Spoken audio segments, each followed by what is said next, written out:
let's see how we're doing. Let's make sure everything sounds and looks correct, and then once everything sounds and looks correct, we will certainly get going. How are we looking? How are we sounding? Think we're looking okay? Well, I guess the microphone should be here, huh?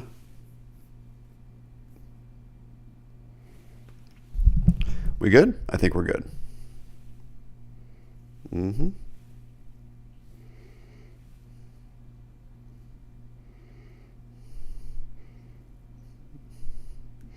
All right, I think we're good. Let's go ahead and get this show running. Let me just share it on Twitter, and once we share everything on Twitter, everything will be A-OK. So let's find it. Let's find the stream. Let's get the stream going. Let's see how the stream goes. Who knows how it's going to go. All right. I'm going to share it real quick on Twitter, and then we will be off to the metaphorical races. Not the literal races, thank goodness. All right. Well, good afternoon, everyone. Good morning, good evening, whoever you are, wherever you are. I am Dr. Patrick Lockwood, but for the purposes of this podcast, UnShrink Me, I am just Patrick, so please do not sue me, but feel free to cancel me online. Cancellation, much appreciated. Suing, not so much. So this is a weekly podcast about psychology, mental health, and related topics for the consumers of mental health services. So just so everybody knows, everyone's aware, UnShrink Me is my weekly podcast on YouTube, focusing specifically on topics related to mental health, psychiatry, clinical psychology, and so forth, so that everyone out there who's seeking out therapy, counseling, coaching, whatever it is, can get the most out of the services that they're seeking, that they're using. And so because of that, what I try to do every week on UnShrink Me, my weekly podcast, on my YouTube channel, The Psychology Checkup, is I try very hard to make sure everyone who is watching and listening can get something out of it every week, and that we talk about relevant current things, not just like arcane, obtuse things that people don't care about. So this podcast is trying to stay relevant. And in the spirit of staying relevant, what I try to do is I try to pick up stuff from where everyone's talking and chatting, which is Twitter.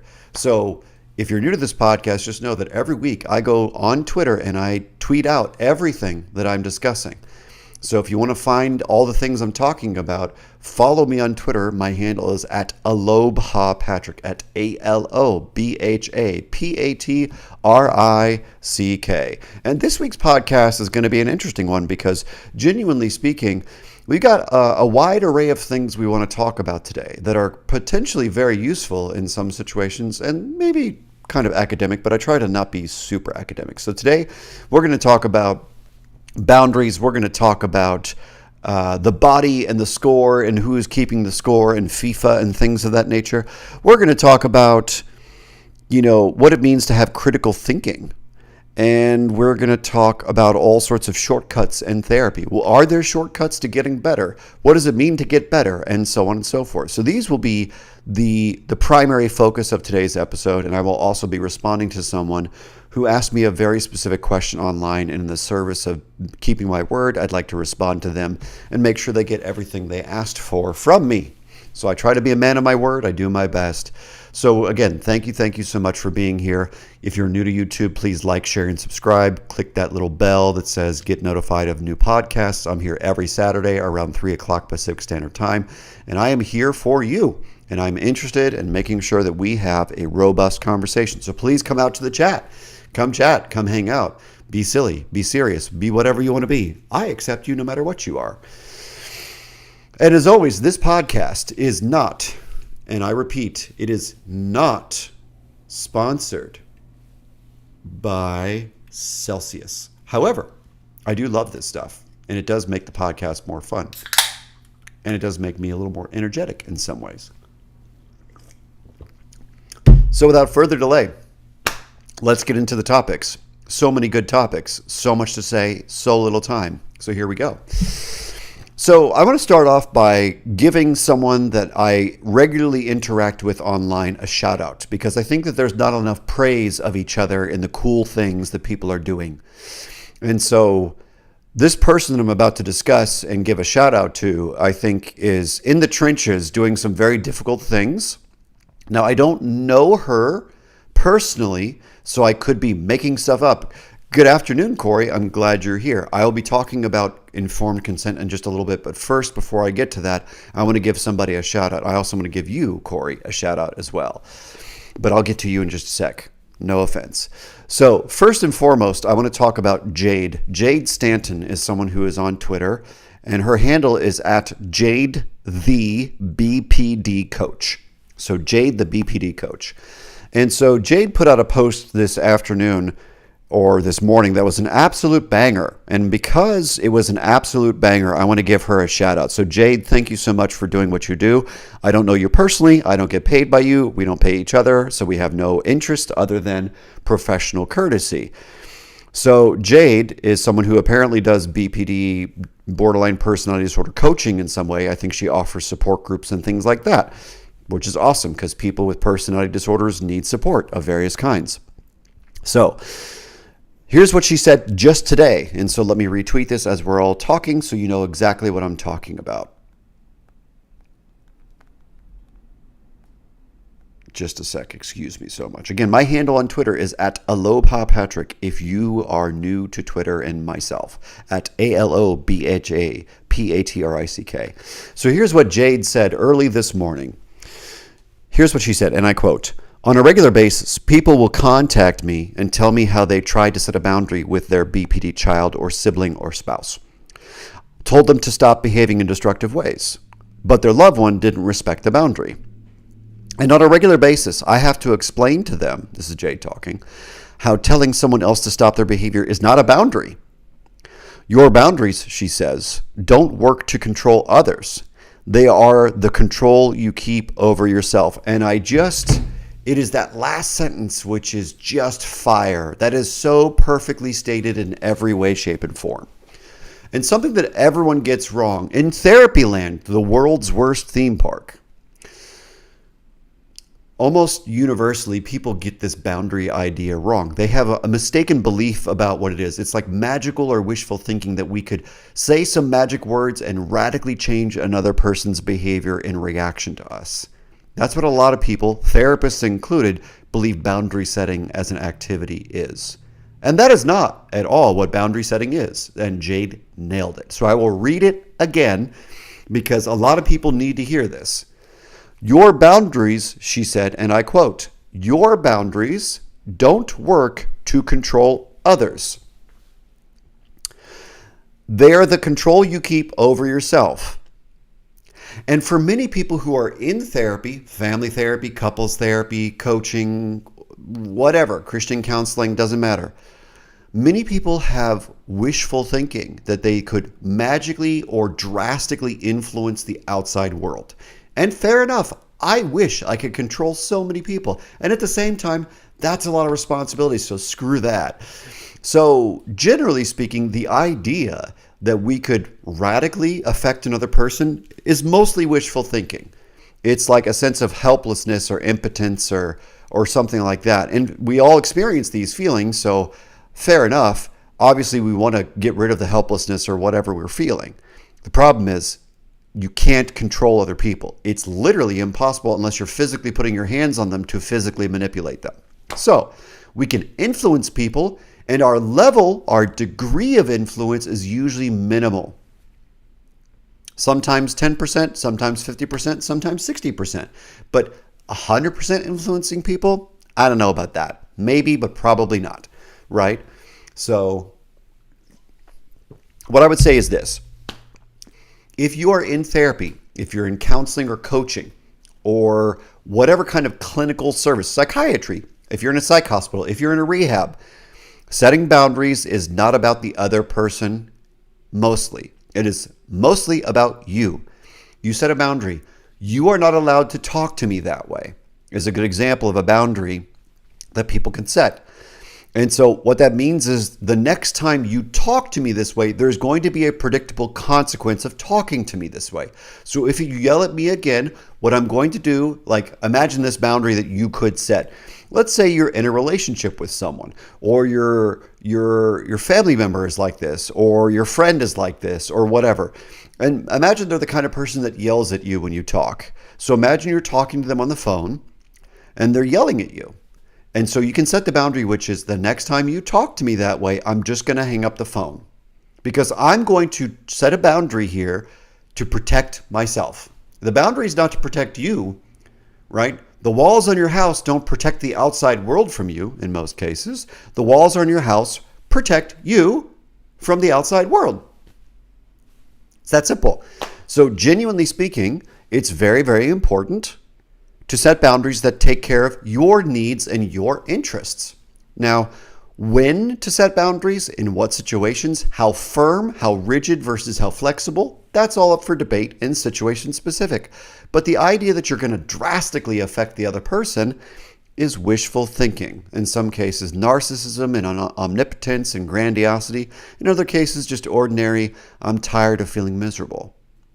So Jade, thanks for absolutely cooking in every way, shape, and form with this post. You nailed it, and I couldn't be more grateful that you're out there posting the things that you're posting. Shout out to Jade, the BPD coach. Thanks for being part of this ecosystem on Twitter with us.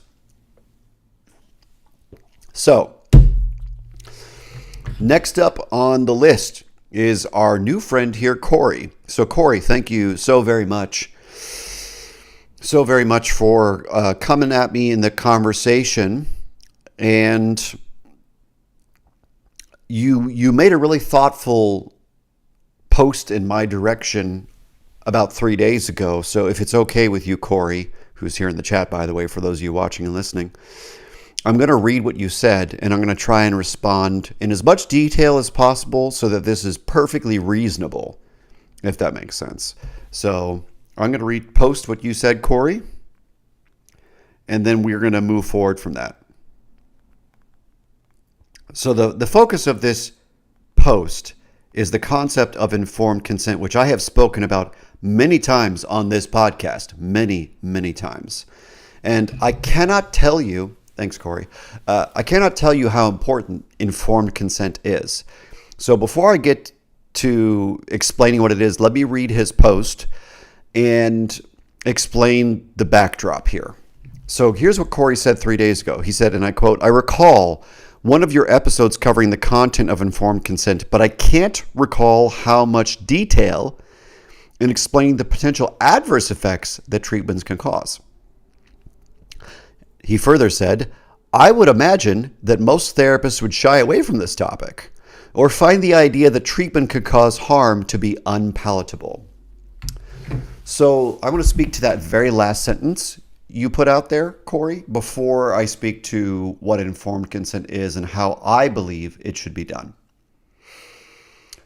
So your very last sentence was, "I would imagine that most therapists would shy away from this topic, which is the harms of therapy, or find the idea that treatment could cause harm to be unpalatable." I agree with you, Corey.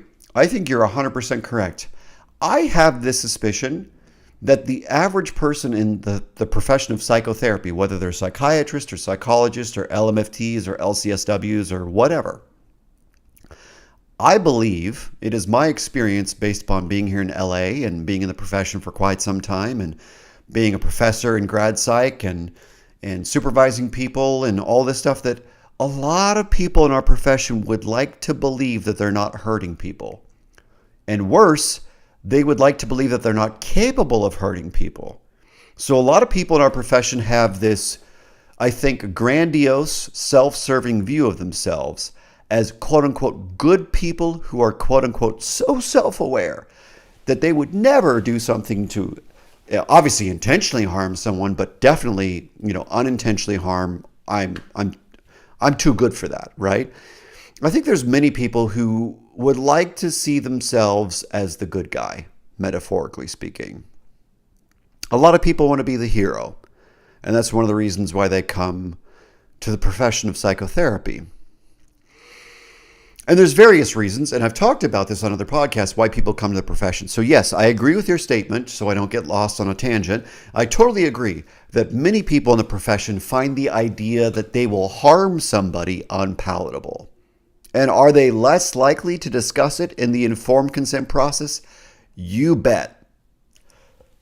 Excuse me. I have no doubt. I would be willing to bet that the average therapist who's out there who's doing an informed consent conversation says almost nothing about the potential harms of their therapy. And that, to me, my friends, if you're out there and you're a therapist, if you're out there and you're a counselor, a coach, a preacher, whatever you do, we all need to be aware, whatever your title, whatever your training, whatever your degree, we are all capable of harming people. Worse, we are all capable of wanting to harm people. We all have the capacity to be, for instance, sadistic.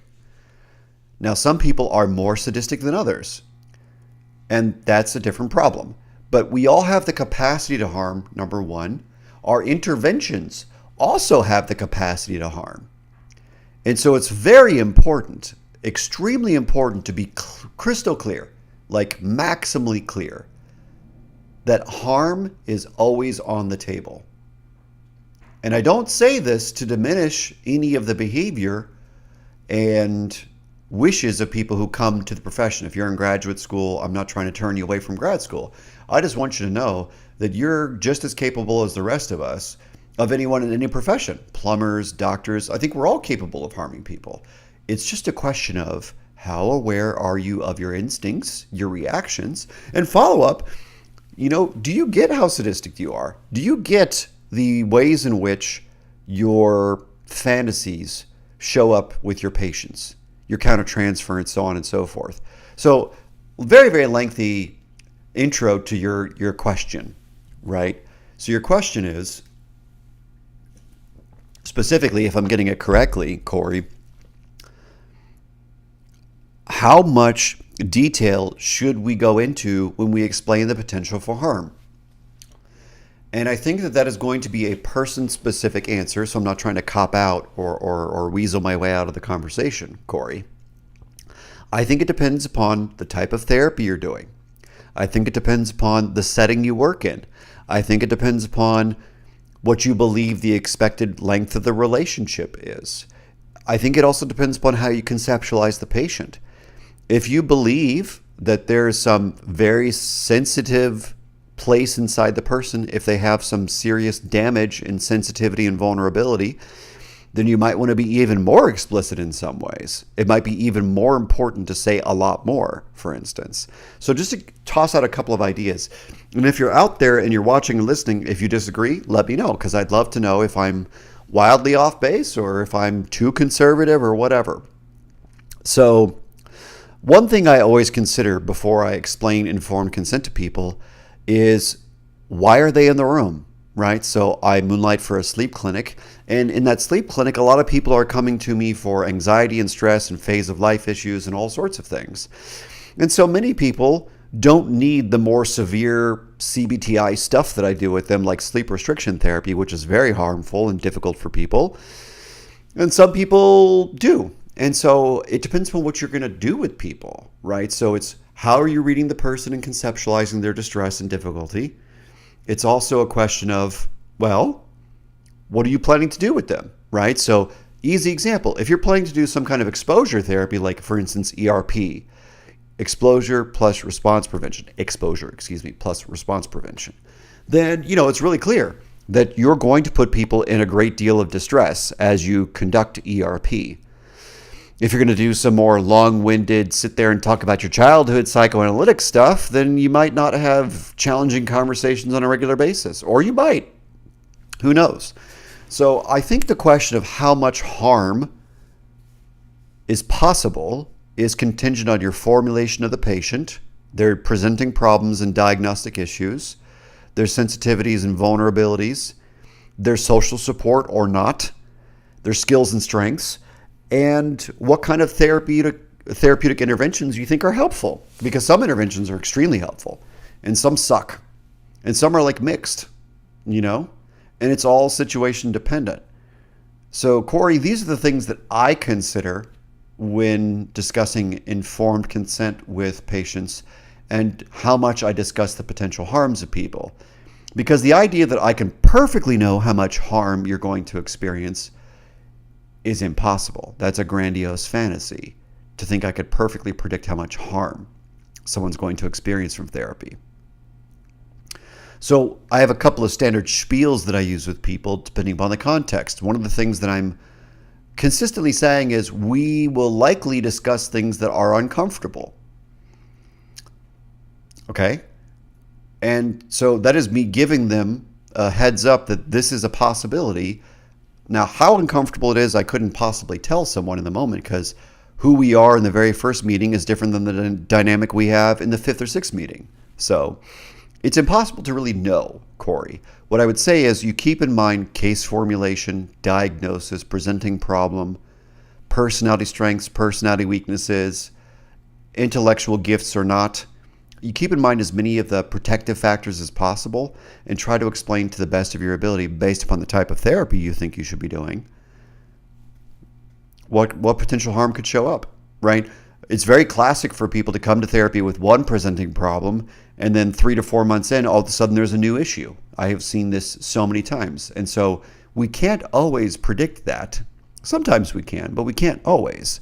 And so there might be new harms, new risks that show up as these new topics show up, which means that we should redo that informed consent conversation again and again and again as new risks, new topics, and new possibilities show up. So Corey, I don't know if that seemed like I was obfuscating or if I answered your question, but please let me know. Because to me, the most important thing is having this conversation honestly. Phil said, you may unshrink me. Well, thank you.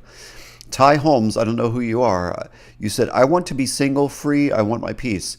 Well, we can certainly talk about peace, but peace is one of those very difficult things.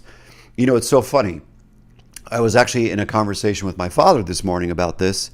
And for those of you who are inclined towards the Marvel movies, one of my favorite scenes, and I'm not a big fan of like superhero, this, that, and the other, because I think it's idealized nonsense. However, there's this great back and forth between Captain America, I think, and the supervillain Ultron, who is like the super smart robot, AI, evil bad guy person.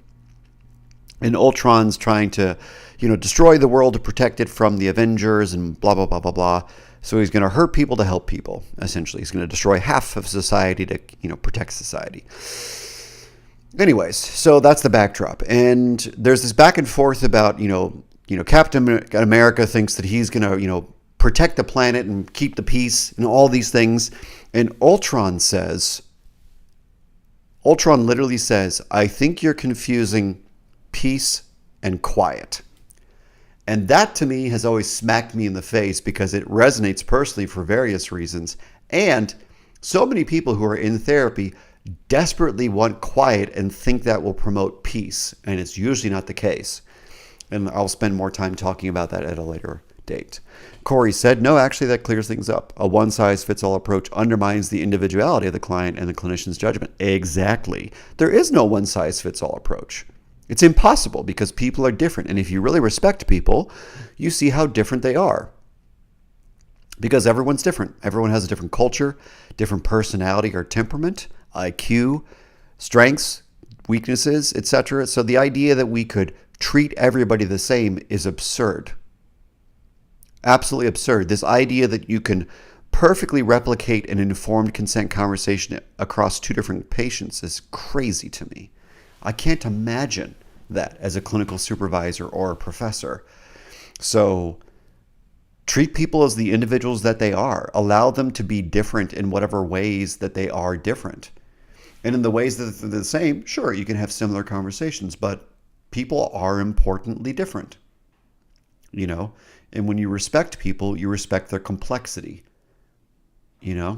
So I hope that answered your question, Corey. I hope that was a sufficient answer. And that's what I teach in grad school, and that's how I supervise my interns. And so far, I've had zero pushback from that, way of talking about it. Seems like people generally agree. So, all right. So, I want to talk about Dr. Roger McFillin real quick. So let me put this out there in the universe.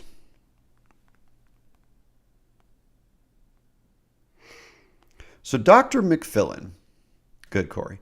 Dr. McFillin, his handle is at DRMCFILLIN, at Dr. McFillin. Here's what he said on the 19th, which I believe is almost a week ago. He said, and I quote, "In graduate schools for psychology/counseling, they do not teach critical thinking or analysis. They push you to cite a source for every idea. Unless someone in the elite academic class has already published it, it cannot be the truth. They teach you how to cite a publication, most of which are horrible research. They are not taught to critically analyze the research, but to accept the author's conclusions as truth. This is a huge problem." So, Dr. McFillin, I guess, I don't know what his deal is, but I think he's wrong about a whole lot because, I don't know, I teach in a pretty mainstream, normie grad psych program, MFTs and PsyDs, and we talk about these things. I literally teach a class called Research Synthesis and Analysis, which has the specific goal of critiquing the publications. And in fact, in every class that I teach, whether it's master's level or doctorate level, we literally talk about research. So let's talk about his tweet line by line. Excuse me. So first and foremost, in grad schools for psychology and counseling, they do not teach critical thinking or analysis. That's patently bullshit because many programs teach critical thinking and analysis. PhD programs, PsyD programs, master's programs certainly teach it. I know people at Pepperdine who teach this way. I know people at my university who teach this way. I know people at UCLA who teach this way. I know people at USC who teach this way. Like here in SoCal, Alliant, I know so many schools where critical thinking is a huge part of the ethos, of the ethic of the people who work there. So I don't know who he's talking to. Maybe I just happen to live in a bubble here in Southern California where people are reasonable. However, I've met many professionals across the country who are great at critical thinking. One of my best friends is a psychologist named Xavier Bonilla, and he's a great dude, and he's at GW on the East Coast, and he teaches critical thinking in every one of his master's level classes. So I just don't buy this idea that grad schools are cesspools of indoctrination. I think that's horseshit. I think that's culture war horseshit. And it would be different, in my opinion, if all of the schools were like that. I don't even think it's half of the schools that are like that. I think it's just a talking point to devalue the profession. And as much as I have shit to say and shit talking to do about the profession, I also think that some of it's still going really well. You know, I have excellent colleagues, and we are different creatures, but they're great people, and they do really good work teaching the students. None of them are slackers.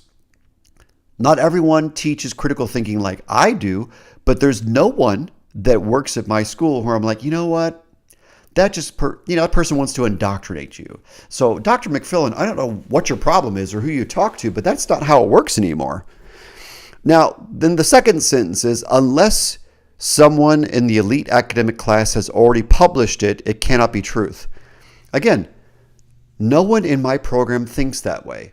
Not the dean, who's a psychologist, not the program director, who's a psychologist, none of my faculty colleagues, none of the MFT faculty colleagues, none of us are like that. So I don't know who he's talking to or what he's smoking, but that's just not how it works in my university. And my little D3 university is not alone in the universe. I know people at UCLA and Pepperdine and things like that, and they're not taught to be brainless zombies.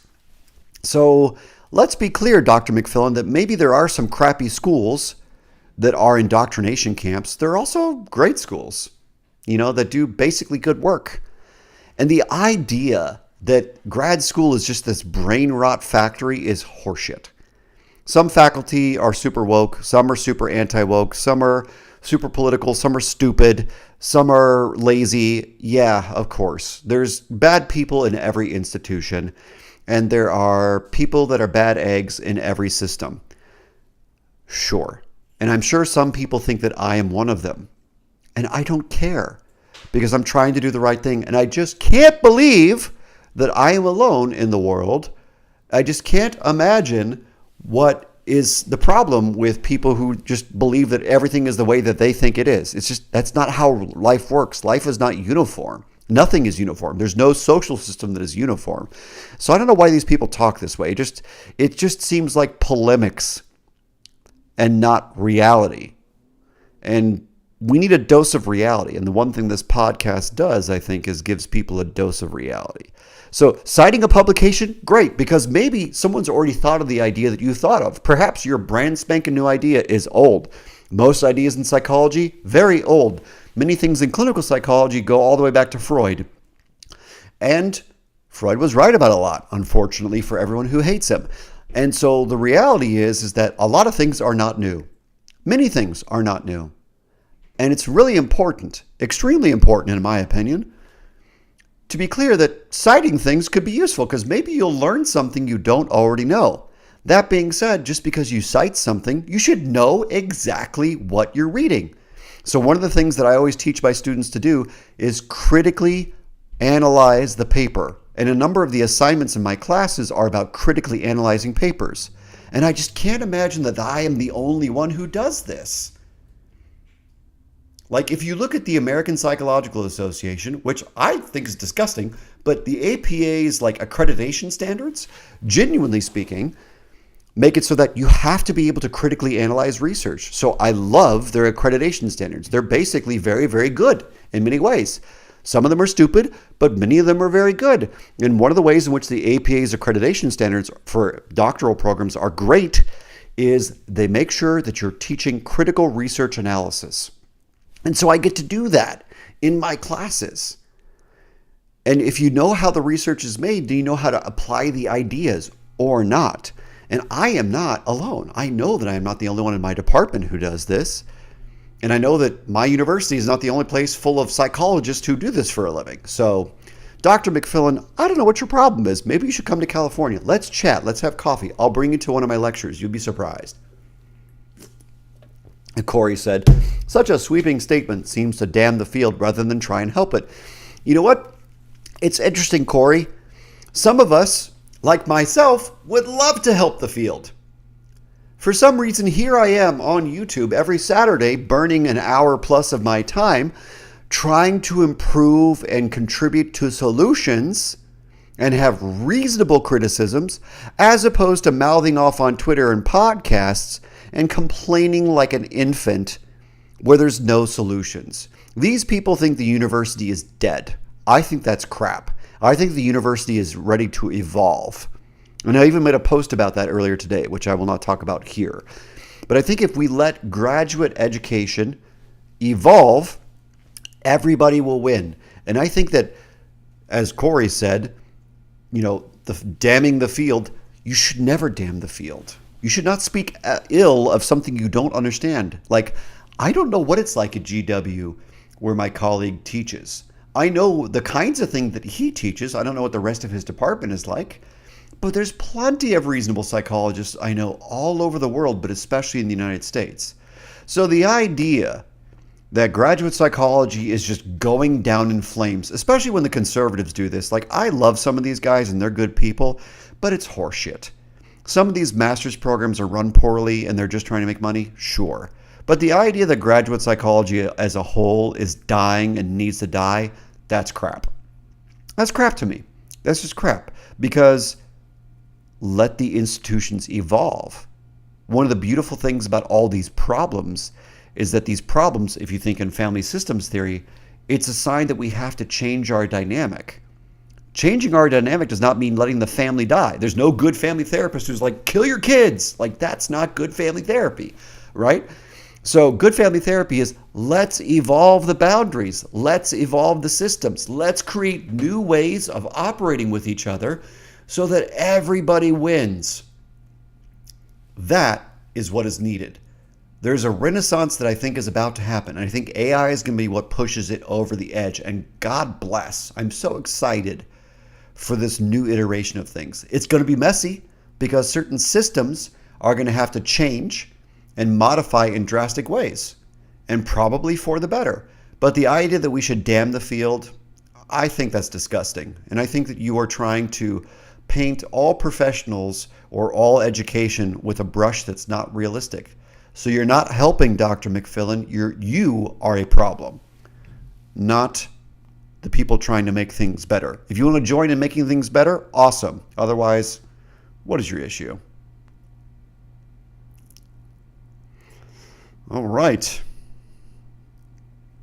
Okay. I want to talk about now, just to reset the room,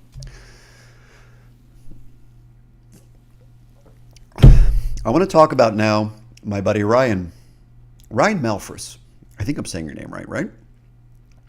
So 2 days ago, Ryan said something I think very provocative, which I think is great. And I want to put it out there for everyone to chew on in this podcast and other places. So 2 days ago, and again, his handle is at RyanMalphurs. So Ryan said, people always love looking for shortcuts. I'm going to repost this. Sorry. I should let you all see it. My bad.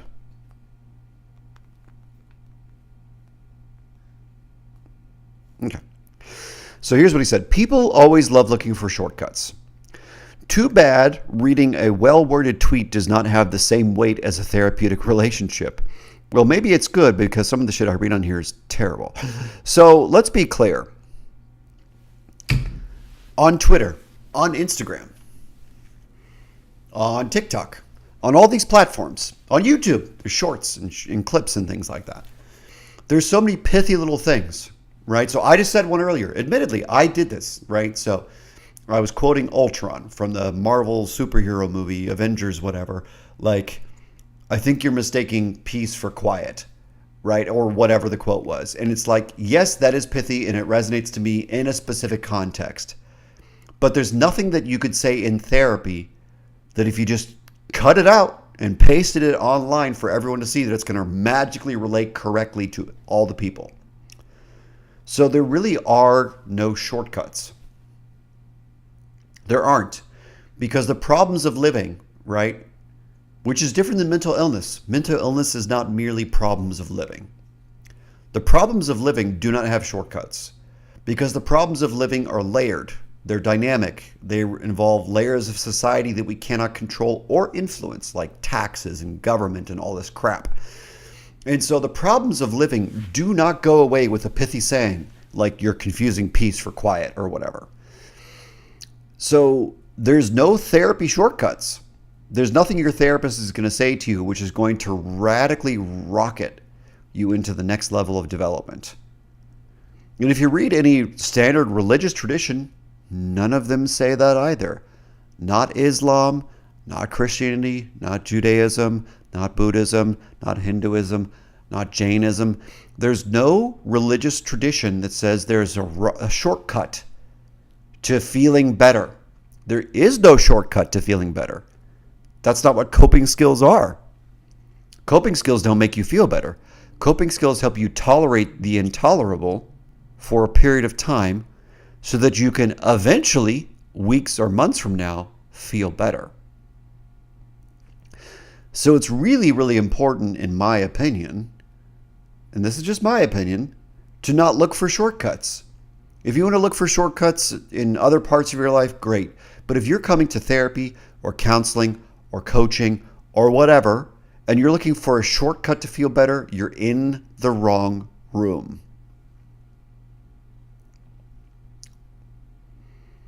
I do, relatively speaking, very short work with people, 3 to 6 months, maybe 8 months, occasionally a year, because of the type of work that I specifically do. And in any setting that I currently work in as a clinician, even though I'm working with people on a very short-term basis, I have never once told people, you're good now, you're not going to stop, you're going to stop growing and be done. No. You're not done. You're never done. Excuse me. So it's literally the case that you can do really good work in therapy for 3 to 6 months. Like for me, if I'm doing sleep clinic work where I'm trying to help people sleep better, I can certainly help you sleep better in 3 to 6 months pretty easily and get you in a rut and a habit pretty quickly. That being said, Many of the other patterns and problems of living that relate to your sleep issue are not going to magically disappear.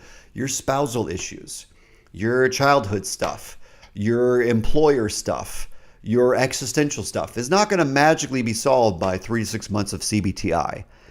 That's not even the goal of CBTI. The goal of CBTI is fix behavior patterns related to insomnia so that you can get into, relatively speaking, a better rut and hopefully stay there if you have the right kinds of conversations about those things. Like I just mentioned, like existential issues, Bosch issues, relationship issues, and all these things.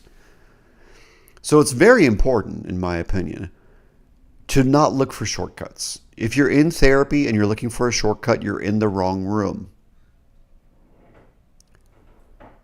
Because therapy is not where things happen quickly if it's done correctly. Certain changes can happen kind of quickly, but that doesn't mean those changes last. Many people that have mental health issues, like serious insomnia, PTSD, personality disorders, bipolar, whatever it is, we're turning a battleship around. We're changing not just your relationship to those symptoms, so-called, but also your relationship to the habits of your life that maintain those symptoms. And so changing your diet over time, your exercise, your sleep over time, you can do some gradual, obvious changes in 3 to 6 months. Staying changed is a very different story, as many of my colleagues would tell you. And so sometimes doing some deeper work, sometimes allowing yourself to explore other themes and patterns in your life will actually help you longer term. So there are no shortcuts. There are none. Even psychedelics are not shortcuts, because you can do all the shrooms you want, but if you don't do the integration work and you don't actually treat yourself differently in the world differently, you just got high. So, for what it's worth, dear Ryan, thank you for that grist for the mill.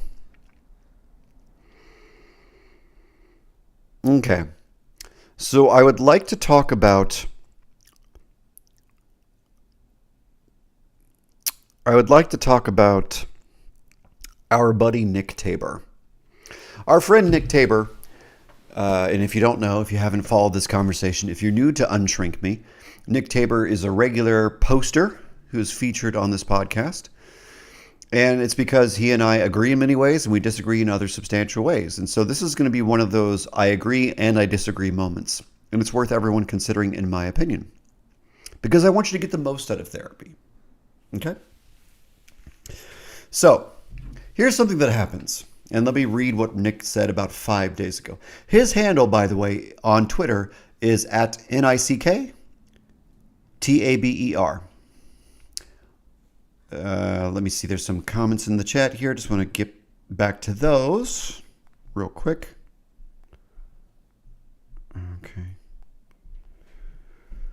Okay. So in the chat, I wonder how much of the shortcut mindset is influenced by the therapy being viewed more and more as getting advice. Yeah, that's a good question, Corey. Is therapy advice? Does therapy include advice? And does advice mean that we can fix things quickly? I think you can get the best advice in the world that's accurate and useful. But applying advice, that is where therapy is useful, because you can get advice from books. You can read Stoicism and The Prince from Machiavelli. You can get all sorts of advice from so many different places, from philosophy, from Taoism, from Buddhism, from religion, from everywhere in the world. There's so much great advice out there. You can read Proverbs from Christianity. You can read so much stuff. There's so much good stuff out there. And what I will tell you is that advice without follow-through is useless. And many therapists really just care about the advice and how smart they sound, and not the follow-through and the relationship that reinforces and helps people grow into the advice, so to speak, right? So if the advice is put your phone down 30 minutes before bed so you're less anxious and worked up and you learn to tolerate your feelings more, that might be smart from a CBTI perspective. But what helps someone stay accountable to that?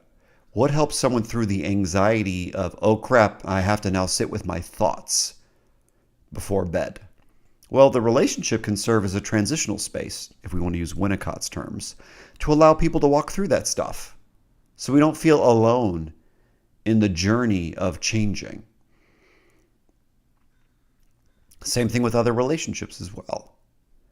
And so perhaps it has to do with advice culture. And advice culture is a problem, and I'm part of it, admittedly. I know this podcast, I occasionally do things like that. And so the problem with advice is there has to be follow through. And what are the reasons why you don't implement the advice? And that's where therapy can be useful.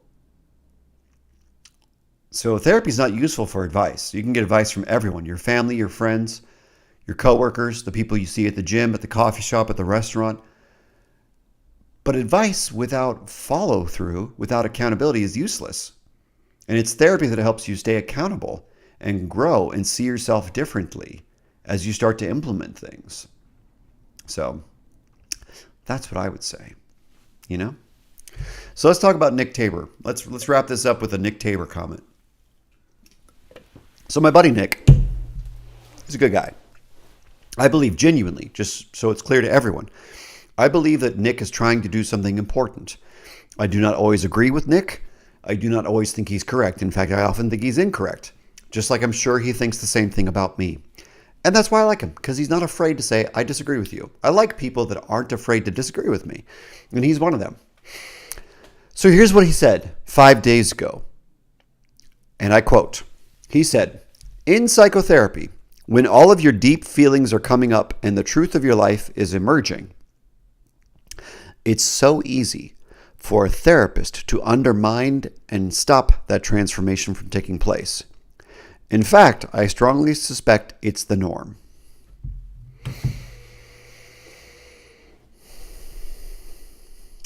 So this is tough. Just to reiterate, or to summarize, he's saying when people are expressing big feelings, big realizations, difficulties, the truth of their life in some way, shape, or form, it's easy for a therapist to undermine that process and or stop it. And so what are the ways that therapists undermine patients growing? What are the ways that therapists stop people from growing? And are there many, including what you just said, Corey, which is advice culture. I think many therapists, because of their own discomfort, their own countertransference, their own baggage, they get so uncomfortable when people start to struggle or they start to individuate from a sick relationship. And they can do things to keep people from growing all the time. So advice might be a way to keep people from growing, right? Because if you give a patient advice and you don't allow them the chance to at least try to figure it out themselves, then you might be trying to keep them small and keep them as your patient, because then they're going to depend upon you more for more of your advice, right? And so a lot of therapists, not all, probably not half, a great chunk of them have grandiose fantasies of being powerful and smart and helpful and healing and blah, blah, blah, blah, blah. And all of those motivations that some therapists have can interrupt people from actually growing. In fact, one of my greatest criticisms of psychoanalysis is I think a lot of them sit there as voyeurs and narcissists and love to watch people struggle or love to watch people stay dependent on the analyst because the analyst gets something out of the dependency as opposed to actually helping people grow. You know, this is one of the reasons why I like solution-focused therapy and motivational interviewing. Because in both of those approaches, if you truly fully respect someone, you allow them to come to their own conclusion. But also, you're a regular person too, as the professional. So if you respect yourself, you don't lie to people and pretend to not see things and know things. So you tell the truth. And so if a patient is doing self-sabotaging things, you can ask questions and be curious about the patterns of behavior and how they see them. And then you can do something like asking for permission, one of my favorite motivational interviewing skills. Would it be okay if I made an observation? Which gives the patient permission to say yes or to say no, or to ask a question about what I'm about to say. It puts the patient in the driver's seat. But I'm doing my part, my equal part, to say that I have something worth discussing. And you can tell me no. Right? So I agree, Nick Tabor, that there's so many things that therapists do to cripple people emotionally, including advice giving, including keeping them dependent because it allows the therapist to feel special and powerful and good and helpful. Those are two of the most common things I see. There's some therapists are know-it-alls, and so all they do is spout their magical wisdom and insights to people. And that allows the patient to stay small and helpless and not learn on their own. And so good therapy involves a balance of you being involved as the professional and the patient being involved in whatever specific way that both of you need to achieve the goals the patient has created. Another thing that therapists do all the time to keep people stuck and to keep their transformation from happening is they rigidly apply a model that works for them to other people. This happens in recovery all the time. I like AA and things like that. I'm a big fan for various reasons. And there are so many people who are professionals who happen to be from an AA background who just do an insane amount of projecting. Just an absurd amount of projecting. And their goal is to make sure that the patient has some kind of recovery like they had as the professional, which is narcissism. So there are many things that therapists do to keep patients sick, dependent, small, and stuck. Sometimes patients are allowed to suffer when they've stated that they've asked for help. And therapists just sit there narcissistically and watch and sadistically and allow people to struggle. And that happens. Sometimes patients are stating a wish and we're intellectualizing it and exploring it over and over and over again, as opposed to asking the solution-focused question, which is, what have you done in the past to work on this problem? What has helped you in the past? It's a very simple question. Like, of the solution-focused therapy skills and tools, that's a great one. Because people are not stupid and helpless. People are capable. So imagine walking into a therapist and they ask you, oh, you're struggling with sadness and low mood and hopelessness. What have you done in the past to help with that? What has worked for you? Because imagine that you, the patient, are not stupid and helpless.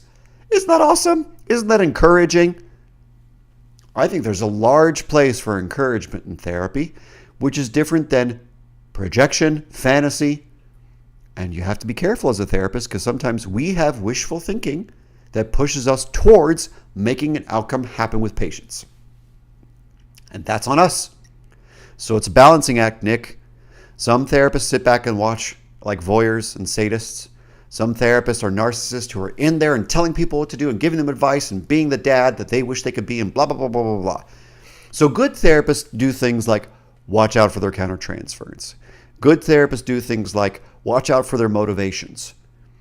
Good therapists ask curious questions about what the patient actually wishes and what their motivations are, and then tries to read between the lines respectfully and asking questions about, let's say, the discrepancy between what someone says and what someone does, which is a motivational interviewing skill.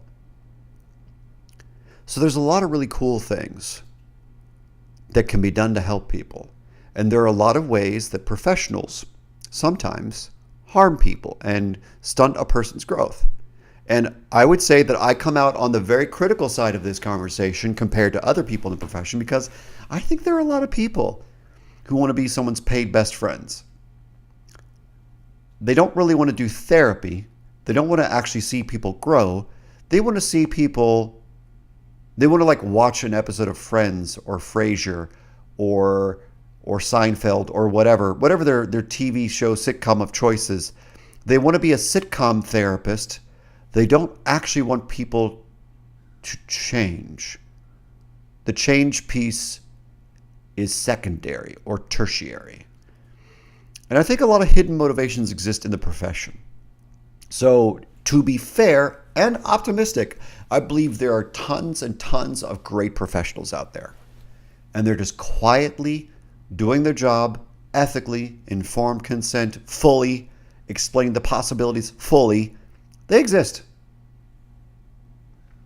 And then there's a lot of loud people, like myself, who are doing some degree of harm, who are helping in some cases. And then there's some really sick people who are mostly hurting people. And there's some really unaware people who are sometimes helping and sometimes hurting. I think it's a mix. I think there's a giant spectrum of people out there that are both helping and hurting. So,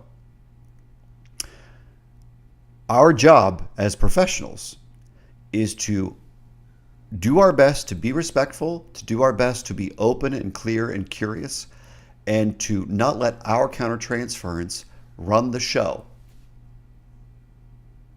So our job is to be in the relationship as an equal in some way, some professional way, and to have boundaries that serve the patient's goals and needs developmentally, psychologically, etc.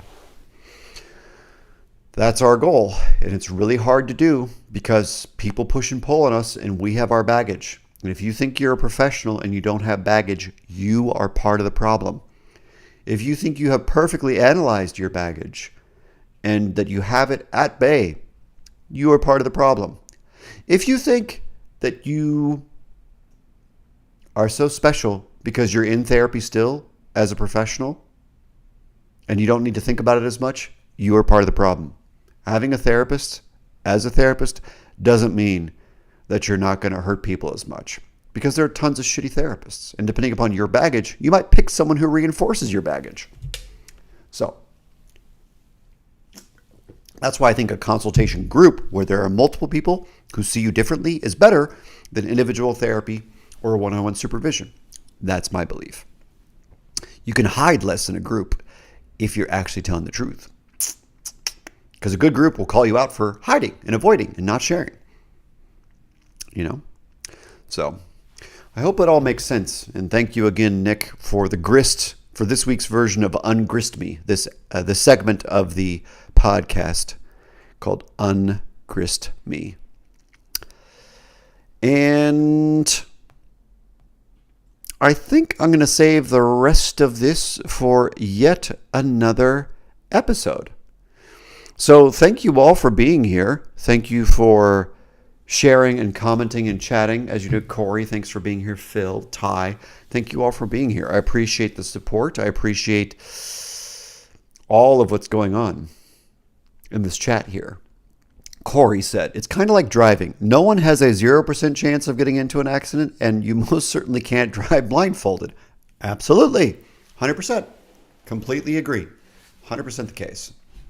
You know, good therapy, you should probably keep your eyes open. 100%. You know? So thank you for being here. Thank you for participating, chatting, grist for the mill, so on and so forth. And I really do look forward to seeing you every week and kind of growing this conversation, getting more people into the chat. And it's my pleasure, Corey. And I really hope that, you know, the spirit of this podcast rings true in the things that I say. My goal is to help the consumers of therapy, counseling, coaching, whatever, get the most out of it by being aware of the ways in which we struggle as professionals and what to expect and what is useful and what is not useful.